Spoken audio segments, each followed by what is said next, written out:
শেখ মুজিবুর রহমান দেশ স্বাধীনের সময় তার অবদানের জন্য এদেশের মানুষ তাকে বঙ্গবন্ধু উপাধি দেয়, যার অর্থ হচ্ছে বাংলার বন্ধু। কিন্তু এই উপাধি তথা বঙ্গবন্ধুর মুখোশের আড়ালে রয়েছে এক স্বৈরাচারী শাসক, Sheikh Mujib. Bangabandhu Sheikh Mujibur Rahman, is he a political leader or a fascist dictator? The dark side of Bangabandhu. 1970-এর নির্বাচনে বিপুল পরিমাণ ভোট পেয়ে পাকিস্তানের প্রধানমন্ত্রী হওয়ার কথা থাকলেও যখন পাকিস্তান তালবাহানা শুরু করে, বিভিন্ন ছলছাতুরির আশ্রয় নিতে থাকে, তখন বঙ্গবন্ধু সহ এদেশের আপামর জনতা কেউই ব্যাপারটি মেনে নিতে পারেনি।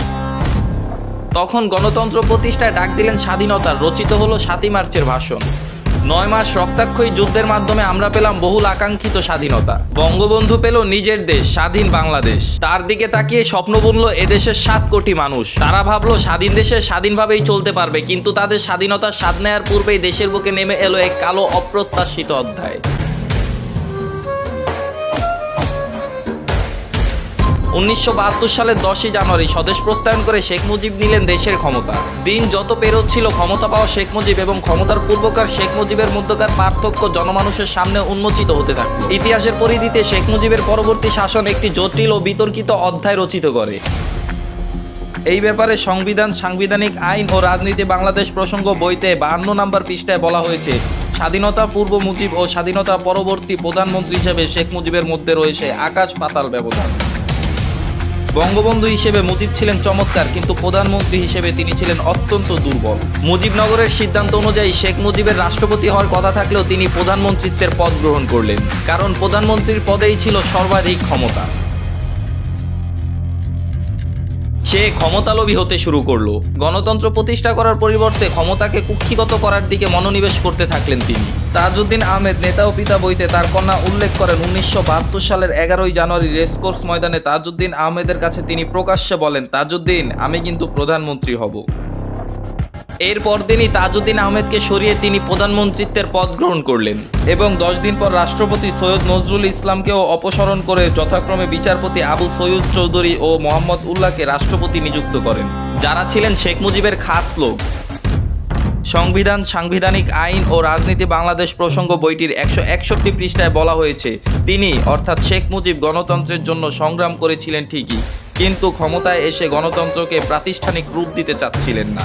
শেখ মুজিব সম্বন্ধে সেক্টর কমান্ডার জলিল ও তার অরক্ষিত স্বাধীনতা পরাধীনতাই বইটির 35 নম্বর পৃষ্ঠায় লেখেন, মুক্তিযুদ্ধের জনক হিসেবে পরিচিত মরহুম জনাব শেখ মুজিব মুক্তিযুদ্ধের চেতনা সম্বন্ধে অবগত থাকলেও সেই চেতনায় তিনি পরিপূর্ণভাবে বিশ্বাসী ছিলেন না বলেই ক্ষমতা লাভের পর তার মধ্যে পরিলক্ষিত হয়েছে মারাত্মক দ্বন্দ্ব ও অস্থিরতা, যার ফলে তিনি কখনো হয়েছেন রাষ্ট্রপতি, আবার কখনো নিয়েছেন প্রধানমন্ত্রীত্বের দায়িত্ব। মূলত স্বাধীনতা পূর্বে শেখ মুজিব এবং স্বাধীনতা পরবর্তী শেখ মুজিবের মধ্যে পার্থক্যটা ছিল এখানেই। ক্ষমতার লোভ গণমানুষের মুজিবকে পরিণত করেছিল এক স্বৈরাচারী দানব শেখ মুজিবে। স্বৈরাচারী মুজিব কর্তৃক নিয়োগকৃত 2 জন জনরাষ্ট্রপতির কেউই তাদের সাংবিধানিক দায়িত্ব পালন করতে পারেনি। এরই মাঝে শেখ মুজিব জারি করেন গণপরিষদ সদস্য পদ বাতিল আইন।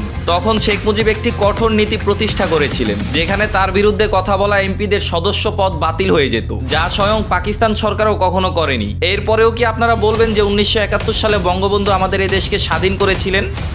ভিডিওর শুরুতেই বলেছিলাম, বিপুল পরিমাণ ভোট পেয়ে পাকিস্তানের প্রধানমন্ত্রী হওয়ার কথা থাকলেও যখন পাকিস্তান তালবাহানা শুরু করে, বিভিন্ন ছলছাতুরির আশ্রয় নিতে থাকে, তখন এদেশের আপামর জনতা সহ মুজিব মেনে নিতে পারেনি ব্যাপারটি। তাই তিনি 7ই মার্চের ভাষণ দিয়েছিলেন এবং বঙ্গবন্ধু চাচ্ছিলেন পূর্ব পাকিস্তান এবং পশ্চিম পাকিস্তান 2টি ভাগে ভাগ হোক, অতঃপর এই পাকিস্তানের একটি ভাগ সে রাজত্ব করবে। আর ঠিক এমনটা ভেবেই তিনি 7ই মার্চের ভাষণ দিয়েছিলেন এবং দেশের সাধারণ জনগণকে লেলিয়ে দিয়েছিলেন মুক্তিযুদ্ধের দিকে। অতঃপর পাকিস্তানের কাছ থেকে এদেশকে ছিনিয়ে এনে নিজের উদ্দেশ্য হাসিল করে এই স্বৈরাচারী দানব শেখ মুজিব। অথচ আমরা এতদিন পাঠ্যপুস্তক বইতে কি পড়ে আসলাম? যখন KM ওবায়দুর রহমান গণপরিষদকে স্বাধীন বাংলাদেশের সার্বভৌম আইন হিসেবে ঘোষণা করার কথা বলেন, তখন স্পিকার তাকে বারবার থামানোর চেষ্টা করে। তখন শেখ মুজিব হঠাৎ বলে ওঠেন, মেম্বারদেরকে আরেকটি বিষয়ে সতর্ক করতে চাই, এবং তিনি বলে ওঠেন, স্পিকার যখন কথা বলে তখন আর কোনো মেম্বারদের সেখানে কথা বলার অধিকার নেই, বললে আপনি মেহেরবানি করে তাকে পরিষদ থেকে বের করে দিতে পারেন। এটি বাংলাদেশ শাসনে একটি স্বৈরাচারী নজির স্থাপন করেছিলেন। জৈনিক এক পার্লামেন্ট সদস্য গণপরিষদ আইন বাতিলের বিরুদ্ধে কথা বলায় শেখ মুজিব তাকে ধমক দিয়ে বললেন, তুমি এক অদক্ষ যুবক, তুমি দেশ পরিচালনার কি জ্ঞান রাখো? তিনি আরো বললেন, আমরা জরুরি অবস্থা ও সাময়িক আইন ঘোষণা করতে পারতাম। 3 বছরের জন্য কোনো কথা হবে না, কোনো সমালোচনা সহ্য করা হবে না, কোনো গণতন্ত্র চলবে না। একটি স্বৈরাচারী সরকারের সবচেয়ে বড় পরিচয় হচ্ছে এই 3টি। 1, তারা সমালোচনা শুনতে পারে না। 2, কিছু হলেই তারা সবকিছু বন্ধ করে দেওয়ার হুমকি দেয়। এবং 3, বিচার ব্যবস্থা নিজের হাতের মুষ্টিতে নিয়ে ফেলে। এই 3টি সমাজ ব্যবস্থাপনার সাক্ষী স্বয়ং আপনারাই। কি বাবা মেয়ের মধ্যে মিল খুঁজে পাচ্ছেন?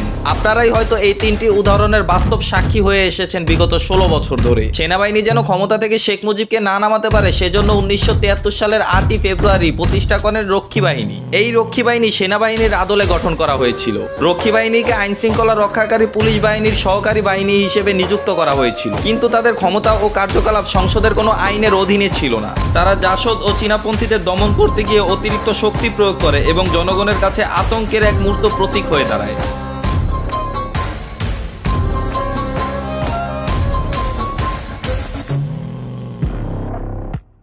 ভোট ডাকাতি ও নির্বাচনী জালিয়াতি। 1973 সালের নির্বাচনে জাসদ খুবই শক্তিশালী একটি বিরোধী দল হিসেবে গড়ে ওঠে, যার অন্যতম কারণ ছিল শতভাগ মুক্তিযোদ্ধা ভিত্তিক দল হওয়া ও মুজিব সরকারের অন্যায় অবিচারের শাসন করা।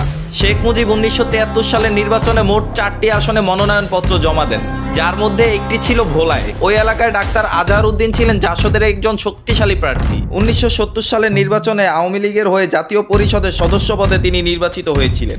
মনোনয়নপত্র জমা দেওয়ার দিন আওয়ামী লীগের লোক ডাক্তার আজহার উদ্দিনকে অপহরণ করেন, যার ফলে তার আর মনোনয়নপত্র জমা পড়েনি। এরপর ভোলায় ওই আসনে শেখ মুজিবকে বিনা প্রতিদ্বন্দ্বিতায় নির্বাচিত ঘোষণা করা হয়। এছাড়াও আওয়ামী লীগের আরো 6 জন নেতা বিনা প্রতিদ্বন্দ্বিতায় নির্বাচিত হয়। যখন আওয়ামী লীগের কিছু বড় বড় নেতা হারা শুরু করলো, তখনই শেখ মুজিব শুরু করলো মিডিয়া কু এর প্রচেষ্টা। ভোট কাউন্ট বন্ধ করে গণভবনের কন্ট্রোল রুমে ফলাফল প্রকাশ করার দায়িত্ব নেয় সরকার এবং মন গড়া ফলাফল ঘোষণা করা হয়। বিভিন্ন স্থানে ব্যালট বক্স চুরি করা নিয়েও অভিযোগ ওঠে। 1973 সালের নির্বাচন তথা স্বাধীন বাংলাদেশের প্রথম নির্বাচন এভাবেই ইতিহাসের পাতায় লেখা হয়েছিল। নির্বাচন পরবর্তীকালে রাজনৈতিক অরাজকতার সৃষ্টি হয়, যার ফলে দেশে দেখা দেয় দুর্ভিক্ষ। মরতে শুরু করে হাজার হাজার মানুষ। সে সময় দুর্ভিক্ষের প্রাদুর্ভাবে কবি রফিক আজাদ লিখেছিলেন, ভাত দে হারামজাদা নইলে মানচিত্র চিবিয়ে খাবো। তখন দেশের সাধারণ মানুষের আত্মচিৎকারও মন গলাতে পারেনি এই স্বৈরাচারী শাসক শেখ মুজিবকে। দুর্ভিক্ষের সময় লাখ টাকা খরচে ধুমধাম করে বিয়ে হয়। বহির্বিশ্বের চাপ আসলে মুজিব জানায় দুর্ভিক্ষের সময় মারা যাওয়া 27,000 মানুষের কথা। সে সময় তার কথা শুনে মনে হচ্ছিল সে এই সম্পূর্ণ বিষয়টি হালকাভাবেই নিচ্ছিলেন এবং তার বক্তব্য এমন ছিল যে দুর্ভিক্ষের সময় বিনামূল্যে ত্রাণ বিতরণ করা হয়েছে বলেই 27,000 মানুষের প্রাণ গিয়েছে, নইলে মৃতের সংখ্যা মিলিয়ন পারাতে পারত। এমনই সব হাস্যোজ্জ্বল যুক্তি দিতে থাকে ফ্যাসিস্ট দানব শেখ মুজিব। অতঃপর দেশের সাধারণ মানুষের আস্থা হারাতে শুরু করে শেখ মুজিবের উপর থেকে। শেখ মুজিবও ব্যাপারটি আঁচ করে ফেলেন এবং এর প্রেক্ষিতে তিনি বাকশাল গঠনের সিদ্ধান্ত নেন। রাজনীতির 3 কাল বইটির 165 নাম্বার পৃষ্ঠায় বলা হয়েছে, শেখ মুজিব ধারণা করেছিল আসন্ন নির্বাচনে 25 থেকে 30টির বেশি আসন পাবে। তখন জামায়াত ও অন্যান্য স্বাধীনতা বিরোধী শক্তির সঙ্গে আওয়ামী লীগ ও স্বাধীনতার পক্ষে শক্তিকে কচুকাটা করবে। 1974 সালে শেখ মুজিব বাকশাল গঠন করে, যেটা তার স্বৈরাচারী শাসনের চূড়ান্ত পর্যায়ে ছিল। বাকশাল গঠনের যারাই বিরোধিতা করেছিল তারাই চরম সহিংসতার শিকার হয়। রাজনীতির 3 কাল বইটির লেখক মিজানুর রহমান চৌধুরী তার বইতে উল্লেখ করেন, 1975 সালে সংসদীয় দলের বৈঠকে বাকশাল বিষয়ে ভোট নেওয়ার সময় যারা হাত তোলেনি তাদের উপর নেমে আসে স্বৈরাচারের ক্রোধ। Death of the fascist dictator climax. Sheikh Mujibur রহমানকে 1975 সালের 15ই আগস্ট তার নিজ বাড়িতেই সপরিবারে গুলি করে হত্যা করা হয় শুধুমাত্র তার এই স্বৈরাচারী মন মানসিকতার কারণেই। And guys, this channel is very important channel, so guys subscribe now. Thanks for your attention. I like to